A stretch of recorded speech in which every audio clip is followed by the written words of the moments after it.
सत्ता समीकरण फेरिएपछि राजदूत फिर्ता बोलाउने विगतकै परम्पराकै निरन्तरता भएको सरकारको प्रस्तुति। मेलम्ची खानेपानी आयोजनाको नयाँ हेडवर्क्स र थप संरचना मेलम्ची नदीको माथिल्लो तटीय क्षेत्रको उपयुक्त स्थानमा निर्माण गर्न सैद्धान्तिक स्वीकृति दिने निर्णय।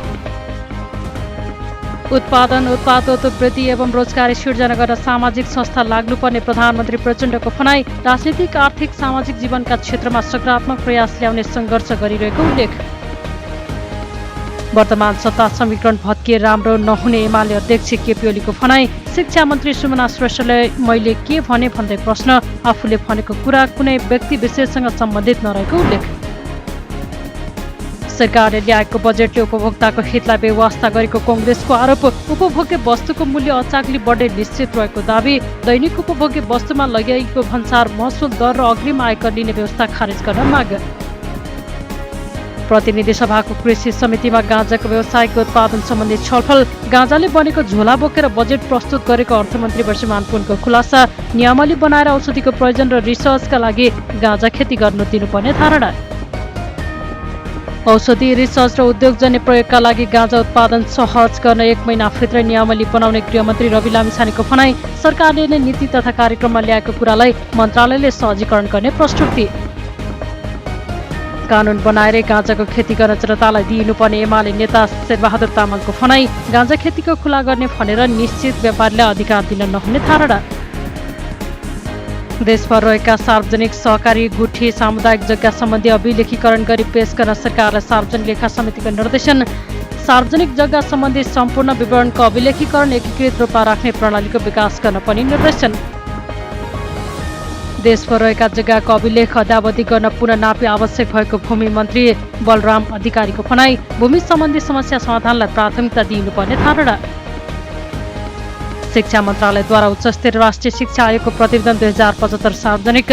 निजी विद्यालयलाई 10 वर्षभित्र गैर नाफामूलक बनाउन प्रतिवेदनमा सिफारिस। समसामयिक परिमार्जनसहित प्रतिवेदन कार्यान्वयनमा लैजाने मन्त्री सुमना श्रेष्ठको प्रतिबद्धता। सरकार सूचना र प्रविधिलाई विशेष प्राथमिकतामा राख्दै विकास र समृद्धिको लक्ष्यमा अघि बढिरहेको प्रधानमन्त्री पुष्पकमल दाहालको भनाई। 10 वर्षमा 30 खर्ब रुपियाँको सूचना प्रविधि सम्बन्धी सेवा निर्यात गरी 5 लाख प्रत्यक्ष रोजगारी सिर्जना गर्ने लक्ष्य राखिएको उल्लेख। मधेसको मुख्यमन्त्रीमा जनमतका सतीश कुमार सिंह नियुक्त। सिंहद्वारा शुक्रबार नै मुख्यमन्त्रीको पद तथा गोपनीयताको शपथ ग्रहण। शपथ लगत्तै सिंहद्वारा 14 सदस्यीय जम्बो मन्त्री परिषद गठन।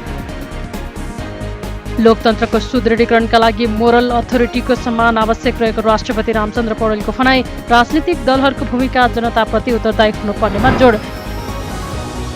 प्रधानमन्त्री प्रचण्डद्वारा अन्तरप्रदेश व्यवस्थापिका मञ्चका पदाधिकारीसँग छलफल। संहिताप्रति अनास्था फैलाउने कोसिस भइरहेकाले सेवा प्रवाहमा सुधार ल्याउँदै तीनै तहका सरकारलाई बलियो बनाउनु पर्ने भनाई। मानव बेचबिखन तथा ओसार पसार नियन्त्रण ऐन छिट्टै संशोधन गरेर कार्यान्वयन गर्ने महिला मन्त्री भगवती चौधरीको भनाई।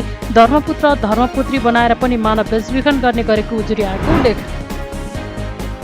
सूचना प्रविधि क्षेत्रको विकासका लागि नीतिगत र संरचनागत व्यवस्था गरिएको सञ्चार मन्त्री रेखा शर्माको भनाई। सुशासनको अभियानलाई सफल बनाउन आइटीको विकास र प्रयोग अनिवार्य भएको तर्क। पर्यटन क्षेत्रको विकास र प्रवर्धनका लागि अनावश्यक करहरू हटाउने पर्यटन मन्त्री हेतबहादुर तामाङको भनाई। नेपालमा अधिकतम विदेशी पर्यटक ल्याउन नयाँ गन्तव्यको खोजीका साथै पूर्वाधार सुधारको योजना ल्याइएको उल्लेख।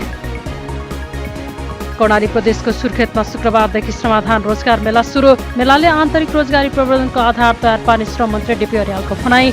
अथाह सम्भावना रहेको कर्णाली प्रदेश आफैमा समृद्ध भएको धारणा। बिमस्टेकको बडापत्रमा उल्लेखित लक्ष्य तथा उद्देश्य प्राप्ति गर्न सदस्य राष्ट्रबीच एकता हुनुपर्ने परराष्ट्र मन्त्री नारायण काजी श्रेष्ठको भनाई। विश्वव्यापी रूपमा थपिएका नयाँ चुनौतीको सामना गर्दै क्षेत्रीय सहयोगलाई अझ दृढ बनाउनु पर्नेमा जोड। काठमाडौँ उपत्यकाको फोहोर व्यवस्थापनबारे मेयर फोरमका अधिकारीद्वारा प्रधानमन्त्रीसँग छलफल। फोहोर व्यवस्थापनको समन्वय सङ्घीय सरकारले नै गरोस् भन्ने सिफारिस बमोजिम लगानी बोर्डले आवश्यक प्रक्रिया अगाडि बढाएको प्रचण्डद्वारा जानकारी। जसपा विभाजन भएर समाजवादी मोर्चामा फरक नपर्ने माओवादी केन्द्रका महासचिव देव गुरुङको भनाई। मोर्चामा आबद्ध दलहरूबीच पार्टी एकता संयोजन समिति गठनतर्फ गृह कार्य भइरहेको उल्लेख। पार्टीभित्रका समस्या समाधान गर्दै 84को चुनावमा कङ्ग्रेस एक्लै लड्ने नेता विमलेन्द्र नीतिको भनाई। अहिले रासपाका सांसदका कारण राष्ट्रिय राजनीतिमा समस्या आइरहेको टिप्पणी। मोबाइल फोनको अवैध कारोबार रोक्न तत्काल एमडीएमएस प्रणाली लागू गर्न नेपाल मोबाइल व्यवसाय महासंघको माग। ढिलो चाँडो एमडीएमएस लागू गरेर छाड्ने सञ्चार मन्त्री रेखा शर्माको भनाई। 8 बुँदे माग राख्दै काठमाडौँ विश्वविद्यालयमा 5 दिनदेखि नेभी सङ्घको रिले अनसन जारी। परीक्षा सञ्चालन तथा मर्यादा कायम गर्न आवश्यक व्यवस्था मिलाउन माग। तोलामा 1000 रुपियाँले बढेपछि सुनको मूल्यमा फेरि नयाँ रेकर्ड कायम। शुक्रबार प्रति तोला 1,45,000 रुपियाँमा कारोबार भएको उल्लेख। यस्तै चाँदीको मूल्य पनि तोलामा 50 रुपियाँ बढेपछि 1900 रुपियाँ पुग्यो। भारतका प्रधानमन्त्री नरेन्द्र मोदी एनडीए संसदीय दलको नेता चुनिए। भारतमा मोदी जस्ता नेता सही समयमा सही पाएको चन्द्रबाबु नायडूको भनाई। मोदीको नेतृत्वमा विकासको काम अझ अघि बढ्ने नीतीश कुमारको प्रतिक्रिया। इजरायलका प्रधानमन्त्री बेन्जामिन नेतान्याहुले जुलाई 24 मा अमेरिकी संसदलाई सम्बोधन गर्ने। सम्बोधनका सम्बन्धमा रिपब्लिकन र डेमोक्रेट दुवै सांसदलाई निम्तो। दोस्रो विश्वयुद्धको समाप्तपछि विश्वभर लोकतन्त्र धेरै खतरामा रहेको अमेरिकी राष्ट्रपति जो बाइडेनको भनाई। रुसी सेनासँग लडिरहेको युक्रेनलाई अमेरिकाले एक्लै नछाड्ने प्रतिबद्धता। प्रधानमन्त्री कप एनबी भलिबलको महिलातर्फको फाइनलमा एभरेस्ट भलिबल र पुलिस भिड्ने। एक खेल खेल्न बाँकी रहेको एभरेस्टले पुलिसलाई 3-1 को सेटमा पराजित भए पनि पुलिस दोस्रो स्थानमा रहेर फाइनलमा स्थान पक्का। आईसीसी टी20 विश्वकपमा पाकिस्तानलाई सुपर ओभरमा हराउँदै अमेरिकाले लगातार दोस्रो जित हासिल। योसँगै अमेरिका 4 अङ्कका साथ समयको शीर्ष स्थानमा कायम। अर्को खेलमा स्कटल्यान्डले नामिबियालाई 5 विकेटले हरायो। बालोन डियोर अवार्ड आगामी अक्टोबर 28 मा पेरिसमा आयोजना हुने। सेप्टेम्बर 4 मा मनोनयन घोषणा गरिने। विनिसियस जुनियर, जुड बेलिङ्गम र टोनी क्रुजले बलियो प्रतिस्पर्धा गर्ने सम्भावना।